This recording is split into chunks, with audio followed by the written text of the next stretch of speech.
welcome back to another video. So in today's video, I'm going to watch an American living in South Africa. I've always wondered, because like I hardly meet people, well let me not say hardly, but when I do meet people here, they've gone for like 2 days, 3 days, a few days. But I've always wondered like what would be a cultural shock for them on the other side, because y'all know I have a lot to say about cultural shocks and the whole experience. In fact, this whole channel has like a playlist just about me comparing South Africa to America. In today's video, I am gonna watch a video, or basically I'm gonna react to the American that's in South Africa. Let's see what he says. Let's see his pros and cons. I'm open to hearing all the tea. Besides, do you have a pet giraffe, that kind of stuff. And so I'm curious to see if it's exactly what he expected it to be, or if he was like really surprised, because there are things in this country that surprised me, but there are also things that I was like, oh okay, I kind of expected this because, you know, America shows their stuff on TV. But let's get into it. Before I start the video, do not forget to like, comment, and subscribe. Okay, let's go. Okay, let's go, adverts. Let's go, let's go, let's go, let's go, let's go. I put my thing. It's like I've been using a lot of blue block glasses because it's been hurting my eyes. Okay, where's he coming from? Sorry, I just want to see his name. I missed his name. His name is Jared Dawson. What's up, Jared Dawson? I love his editing. Okay, this looks like Cape Town. It is Cape Town. Okay, I love the Indian saris. They're so bright and beautiful. And a part of me wants to skip and get to the talking part, but at the same time I'm curious to see what he captured. Okay, hey Jared. You'll fit in. I feel like I'd say you colored, or you look like you have some sort of Indian in you. I wonder, like, I hope he says what he's going to South Africa for, or he talks about that. Okay, let's hear it. Let's hear it.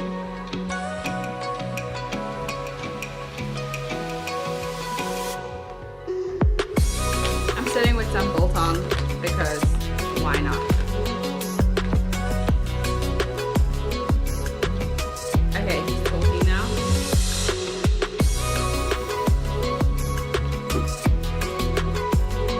Before I carry on, I'm on a mission to find tasty biltong. This biltong's pretty good, but I want to make Americans try them, and so I want the moist, fatty, amazing, original, non-spicy. I would like at least from like 10 different places, because I'm gonna test and do another video with it. So if you guys know a place, please comment below and tell me. Let's go.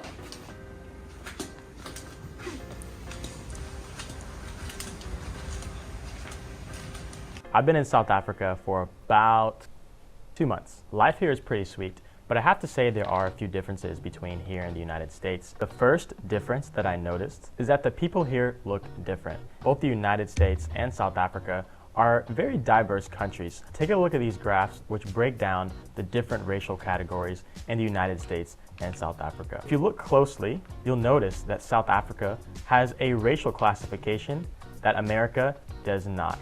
And that classification is colored. The history and identity of colored people is very layered and complex, and honestly I can make an entirely separate video just diving into that topic. But to keep it brief, colored people are a mix of the various ancestries that you see in South Africa. So a colored person could be part white and part black, part white, part Asian, part white, part black, and Asian. And if you're in Cape Town, you'll notice a particular abundance of colored people. This happens to be a city where you'll find almost 50% of the population is actually colored or mixed in some way. The way colored people look can be so different. Hold up.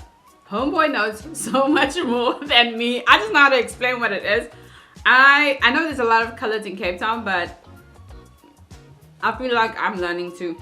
There's truly a spectrum of mixed race ancestry. As a person of mixed race myself, I have to say it's pretty awesome to be in a city with so many people who are of mixed race just like you, and to be a part of the majority. The next difference that you'll hear in South Africa would have to be the languages. It's amazing because South Africa has 11 national languages. Even native English speakers like myself still have trouble understanding what the heck South Africans are talking about. There's so much slang here. It's really cool to see how South Africans have their own take on the English language. Another language that you'll hear is Afrikaans, which is kind of like the cousin of Dutch. Dutch settlers came here hundreds of years ago, and their language evolved into Afrikaans. Colored people have their own take on Afrikaans, and interestingly enough, the Dutch descendant white people can't exactly understand them, but the colored people can still understand the white version of Afrikaans, which is pretty cool. One of the most common native African languages that you'll hear is isiXhosa, which is a Bantu language as well. It depends on where you are in South Africa, because you said one of the common African languages you hear is Xhosa. So he's like in Cape Town, around Cape Town, Joburg. I feel like they speak more Xhosa than Durban. In Durban, it's predominantly isiZulu, because majority of Durbanites speak either English or isiZulu. So it depends on which province or city you stay in. But kudos to you. As well as a cultural group. As you may have heard, it's a clicking language, so when you hear someone speaking it on the street, it really sticks out to you. Another language you'll commonly hear is isiZulu, which is actually the most common first language spoken in South Africa. Some other languages that I've commonly heard are Sotho and Setswana. As I mentioned, there are many, many more, but this is just a brief overview. Next, arguably the biggest difference between the United States and South Africa would have to be the wealth disparities. If you've ever taken the time to understand the history of South Africa from colonization to apartheid, then one might understand why there's such an unequal distribution. Apartheid, I just had to. I love it. Whenever I'm like apartheid, it's apartheid, but potato. Of resources. To catch you up, the European settlers who came to colonize South Africa created economic systems that allowed them to generate. I'm gonna fast forward. White South Africans accounted for less than 10% of the population, but 90% of the land ownership. Through discriminatory policies, colored South Africans and black South Africans were actually pushed out of major cities into what are called townships. Townships are communities in South Africa where the people live despite having minimal opportunities. These areas often are incredibly dense and impoverished, often lack secure infrastructure, and also have the highest crime rates in the country. I'm skipping through some of this stuff because I know it, and you're talking a lot about the history in South Africa. I want to see the similarities more. I mean, not the similarities, either similarities or differences, more like cultural shocks. The next difference would have to be safety. By no means am I saying that South Africa is an unsafe country. I'm simply saying that security looks different here than it does in America. It's a whole different ballgame, Pam. Are the crime rates. Statistically, South Africa has higher crime rates than the United States in multiple categories. Pretty much every home has metal bars covering the windows. It's also very common for homes to have... That is definitely true. We have a lot of what's this thing? Not burglar guards on the windows, and then we fence, and there'll be like barbed wire on the fence. Some gated communities have like a security at the entrance of the area, versus here, I've never seen. I feel like I would say if you go to certain areas in the hood, they'll have like barbed wires on, not barbed wires, burglar guards on their windows, but 90%, I want to say, of this country I haven't seen. I'd be lying if I said I saw people with burglar guards on their window. Have fences surrounding them with barbed wire, electrical wire, and all of that. In America, we keep our security inside of the house, if you know what I'm saying. Since coming here, I've definitely grown. What do you mean you keep your security inside the house? Oh, that, okay. It went over my head. I was like, what do you mean you keep security inside your house? Like, I don't know. But he means like weapons. He means that, I don't want to say it in case it triggers the algorithm. He means it's legal to have certain things here. Since coming here, I've definitely grown in my appreciation toward. However, they have alarm systems also, because I know a few people that have alarm systems for their house. For the American police. It's commonly known that the South African police aren't always very reliable, and a lot of people hire private security. The next difference is the lifestyle. Cape Townians certainly have a pretty awesome and active lifestyle here. First, there is an abundance of mountain ranges to explore. Table Mountain is our most famous mountain. Cycling and running. Take notes, guys. He's like, Table Mountain is our most famous Table Mountain. I'm like, I have never made a video where I'm like, what, Colorado is our most famous state or something. I've never, Is this a good thing or a bad thing that I've never claimed it? He's already like our table mountain. He's been in South Africa for 2 months and he's like our table mountain. There's nothing wrong. I'm not dissing him. I'm just like, am I the bad guy for not saying, I never say our country. I always still say I'm going home for South Africa. And I always still say home for South Africa versus I'm like, this is an adopted country, or I just never say our country for here. Are extremely popular. There's even a race called the Cycle Tour where 20,000 cyclists come from all over the world. And we have endless beaches for if you want to relax, go for a swim. He did it again. We have endless beaches. It's, okay. Homeboy is like, listen, have fun in South Africa. Also, there are lots of wine farms here. Since coming here, I've been pretty Town, impressed with the art scene. On the first Thursday of every month, dozens of galleries open their doors for people to come and see the newest art exhibitions. Cape Town feels a lot like Los Angeles in the sense that there's such vibrant art culture here. Cape Townians definitely know how to have fun. One of my favorite social traditions here is the braai, which is I would love a good braai. I don't know why my computer is like heating up. The African term for a barbecue. It's taken very seriously, almost religiously, and when someone invites you to a braai, you should totally go. It's a great time. The next major difference I noticed in South Africa was something called load shedding. So in America, most cities have an electrical infrastructure that is privately operated. In South Africa, so I recently found out that some places have brownouts. Not everywhere, not majority of the country. But my friends were telling me that I think New York at one point in certain areas they had a brownout to save electricity and this whole thing. And I was like, oh, it sounds similar to load shedding, but I think it was temporarily.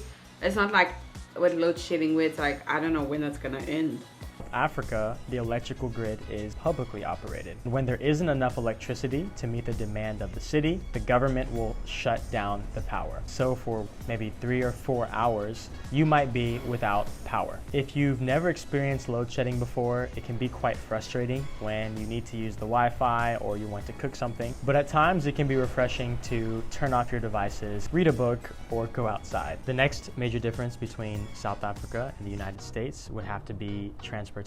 When you first come to South Africa, it takes a few weeks to get used to driving on the left side of the road. There aren't many public transit options like metros, but people still use buses and trains here. Ubers here are actually about half the price that they are in the United States. But when it comes to the roads, taxis are king. Taxis refer to these minibuses that are a bit dangerous on the roads. They find ways to sneak through red lights, go off-road, whatever they need to do. My friend still showed a good taxi. That looks like a healthy taxi. You need to show the real one. On the road, they'll whistle at you or get your attention and ask you where you're going. I'm gonna ask you to point. They can give you a ride. Take a taxi. Like I said, taxis truly rule the roads here. The next major difference is the currency value. South Africa's currency is the rand, and $1 US is about 15 rand. The dollar is a bit stronger than the rand. And you'll find that many things here, from food to drinks to clothes, cost significantly less. You can go out to a restaurant and enjoy a full meal for less than 10 US dollars. So if you're earning in dollars and spending in rands, it's definitely cheaper. But the other way around is a no. 10 rands here, Or if you're earning in rands and you're spending in rands, you will feel it in your pocket. But there are some things, such as technology and certain name brands, that are actually more expensive. But for the most part, if you're coming from the United States, you can expect to be surprised about how affordable things are. The next major difference is the education system. In the United States, the school year runs from August until about May. Here, schools run from January through December. Throughout primary school, South African students are taught multiple languages, while in the US, you're lucky if you graduate high school knowing a few words of Spanish. When it comes to university... Hold up, I don't even know this, but he's saying that in South Africa, we taught in multiple languages, meaning you can learn multiple languages in your school. Or, because I know there's still schools that teach in Afrikaans and Zulu and obviously English. And he was like, you'd be lucky if you learned Spanish. Is Spanish, like, I don't know, if you are an American or South African and you're staying here in America and you're schooling in the high school system, whatever, Is Spanish part of your second language? Like, what is your second language? Because I know at school you have to have a first language and a second language. What is the second language option? Is it only Spanish? Can you learn, like, for example, French if you want to learn French? Or like, what's this other language, like Mandarin? Can you do that? Or is it just Spanish? The universities in the United States, it's common for students to start their college experiences without having any idea of what career they want to pursue. Here in South Africa, you actually apply to university with a specific career. Oh, you have to know, and baby. the university will choose to accept you or not based on your qualifications for this particular career path. It wasn't until I had finished 4 years of university that I applied for and was accepted into medical school. Here in South Africa, high school students apply to university with hopes of becoming medical students. And if accepted, they begin their 6-year medical school journey starting at age 18. So for universities, there seems to be an earlier focus on beginning your career here. Education is also much cheaper here than it is in the United States. And the last major difference between South Africa and the United States is the vibrance. The energy here in South Africa is very difficult to put into words, but it's certainly lit. If you're walking down a busy street, the characters that you'll meet are something out of a movie. Love the video. Love the video. South Africans, let me just stop this because it's not gonna be loud. South Africans, I find, are definitely more friendlier than Americans, and I'm not saying this in a like I'm dissing you or I'm being rude. There are states that have amazing people that are super friendly in this country, but in South Africa as a whole, we just love people. Like, we're just a country that loves turning up. We love people. We love fun. And once again, there's still states here that are like that. It's just South Africans in general love fun. So I kind of can see what he means at the end. But it's always cool to see people, like, it's cool to see what he thought. I'm gonna watch another video also to see like other cultural differences, to see what other people thought about South Africa. I'm looking for somebody who's been there like, at least for like a year, 2 years, has experienced more of the culture. Also, like, I love that he's still new and he's already claiming the country as if it's his. Like, it's amazing. He's like, I'm like sitting here convicted because, excuse me, I still say this country, their country, blah, blah, blah. But anyway, I hope you guys enjoyed this video. Do not forget to like, comment, and subscribe. And then if you want me to react to any other Americans in South Africa or South Africans in America, comment below and I will watch their videos and react with you guys. Bye!